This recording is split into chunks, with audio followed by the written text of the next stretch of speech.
نمرہ خان کو اغوا کرنے کی کوشش۔ پاکستانی اداکارہ نمرہ خان نے انسٹاگرام پر ویڈیو اپلوڈ کری جس میں انہوں نے بتایا کہ وہ کل ڈیفنس میں کھڑی اپنی گاڑی کا انتظار کر رہی تھی۔ ان کی فیملی رش میں پھنسی ہوئی تھی اور بارش بھی ہو رہی تھی جس کی وجہ سے ان کو آنے میں دیر ہوئی، اور میرے ہاتھ میں میرے موبائل اور میرے کندھوں پر میرے بیگ تھے۔ 3 آدمی آئے اور مجھے کڈنیپ کرنے کی کوشش کی اور مجھے پکڑ کر اپنے ساتھ لے جا رہے تھے۔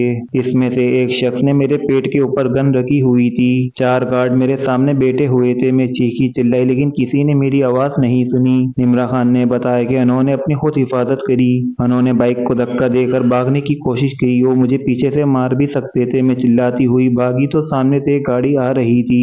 میں نے انہیں رکوایا اور اس فیملی نے میری حفاظت کی۔ اداکارہ نے سوال کیا، میں کیسے کہوں میں اس ملک میں ٹیکس دیتی ہوں؟ اداکارہ نمرہ خان نے کہا کہ میں فخر کرتی ہوں میں مسلمان ہوں، لیکن میں یہ کیسے کہوں میں پاکستانی ہوں؟ میرے پاس الفاظ نہیں ہیں۔ اگر میرے ساتھ کل کچھ ہو جاتا اس کا ذمہ دار کون ہوتا؟ نمرہ خان نے کہا کہ کل میری چیخوں سے میرے گھر والے سب پریشان ہو گئے کہ میرے ساتھ کیا ہونے والا تھا۔ اداکارہ نے عوام سے سوال کیا کہ آپ اپنی فیملی کو حفاظت سے گھر سے باہر بھیج سکتے ہیں؟ نمرہ خان نے مزید کہا کہ 14 اگست کو سب روڈوں پر پاکستانی پرچم لے کر نکلیں گے۔ کیا آپ دل سے جشن آزادی منائیں گے جہاں آپ اس ملک میں محفوظ نہیں؟ آپ سب کی اس بارے میں کیا رائے ہے نیچے کامنٹ میں ضرور لکھیں۔ ویڈیو پسند ہے ویڈیو کو لائک کریں۔ ڈیلی مزید ویڈیوز کے لیے ہمارے چینل کو سبسکرائب کریں۔